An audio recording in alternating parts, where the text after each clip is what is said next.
Friends, यहाँ पर हम जीएसटी की एमनेस्टी स्कीम के बारे में बात करेंगे। जीएसटी में एक एमनेस्टी स्कीम अभी लेटेस्ट में आई हुई है। सरकार छोटे व्यापारियों को ध्यान में रखते हुए नई नई स्कीम्स लाती रहती है जिससे उनको बेनिफिट मिल सके। ये भी जीएसटी की जो एमनेस्टी स्कीम है ये छोटे व्यापारियों के लिए खास तौर से बनाई गई है। लेकिन इसमें लोगों को एक कंफ्यूजन है और उस कन्फ्यूजन पे हम लोग डिस्कस करने वाले हैं। थोड़ा-सा मेरा गला खराब है इसलिए माफ़ करिएगा। तो जो ये जीएसटी की एमनेस्टी स्कीम आई है, उसको हम लोग देख लेते हैं। Amnesty scheme 2023 for goods and service tax department announced. अब ये जो amnesty scheme 2023 goods and service tax department के द्वारा अनाउंस की गई है, सबसे पहले इसका कन्फ्यूजन दूर करते हैं। ये highlights of the budget speech dated 9th March 2023 by Honorable Deputy Chief Minister Finance Shri Devendra Fadnavis। तो पहली चीज तो ये है कि जो ये स्कीम अनाउंस हुई है ये बजट में हुई है और ये महाराष्ट्र गवर्नमेंट के द्वारा अनाउंस की गई है। अब आप लोगों का प्रश्न ये भी है कि जब एमनेस्टी स्कीम आनी है तो जीएसटी के लिए तो एमनेस्टी स्कीम एक सी ही रहेगी। अगर महाराष्ट्र गवर्नमेंट के लिए स्कीम आई है तो सेंट्रल के लिए भी कुछ ऐसी ही स्कीम रहने वाली है। लेकिन यहाँ पर अगर हम इसको ध्यान से देखें तो इसमें कुछ और ही कारण नजर आते हैं जिसको समझना भी बहुत जरूरी है। ऐसे ही मान लेना कि ये जीएसटी की एमनेस्टी स्कीम आ गई है, थोड़ा सा ज्यादती होगी। This amnesty scheme will be called as Maharashtra Settlement of Arrears of Tax, Interest, Penalty or Late Fee Act 2020. This scheme is applicable on various taxes levied by GST department before introduction of GST Act, and duration of this amnesty scheme will be from 1st May 2023 to October 31st 2023।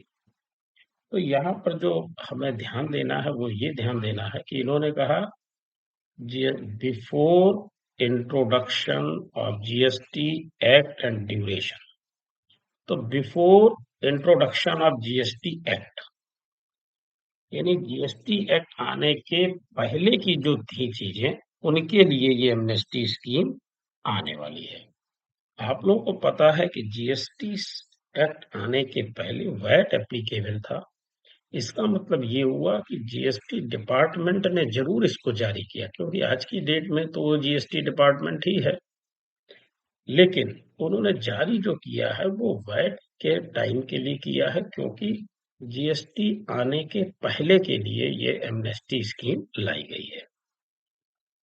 यानी ये amnesty scheme basically GST के लिए ना होकर के VAT के लिए है।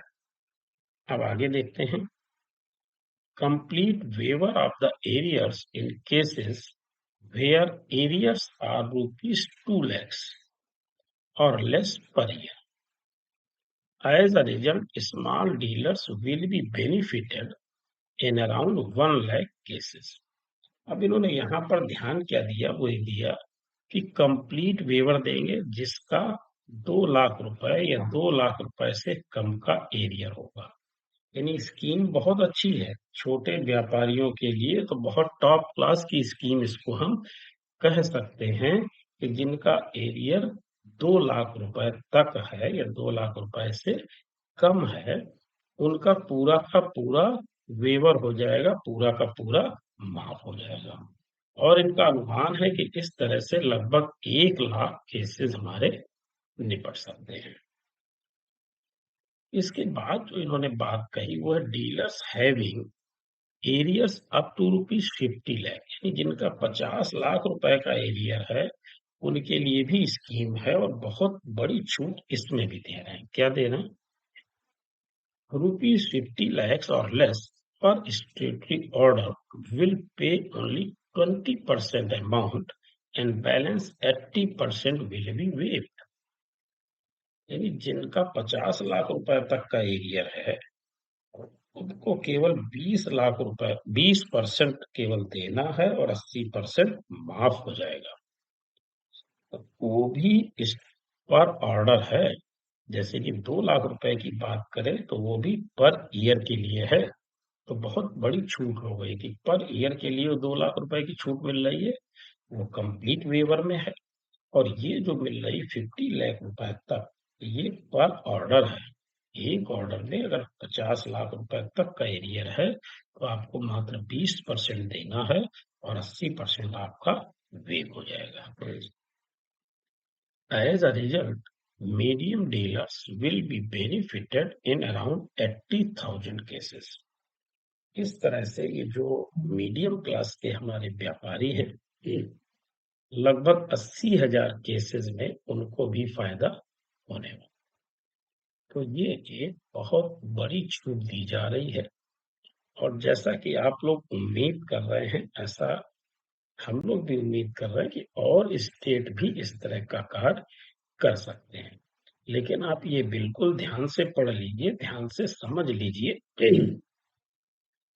कि इंटरप्रिटेशन में कहीं ना कहीं गलती हो रही है। आपके सामने है ये, इसको आप पढ़ लीजिए, देख लीजिए और समझ लीजिए कि ये जो है वो जीएसटी डिपार्टमेंट के द्वारा जारी की गई है, लेकिन ये जीएसटी इंट्रोड्यूस होने के पहले है।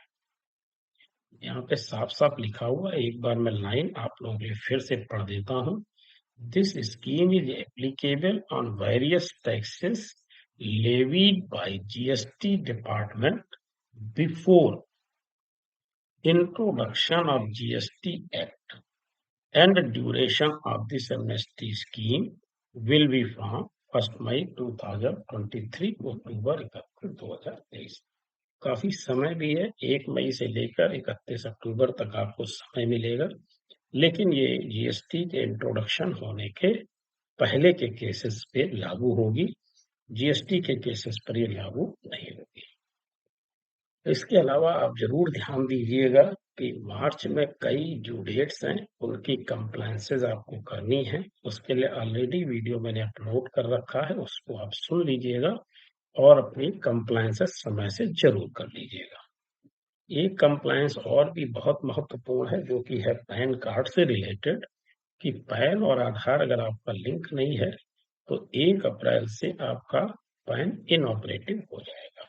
उससे भी संबंधित वीडियो ऑलरेडी मैंने अपलोड कर रखा है। Thank you.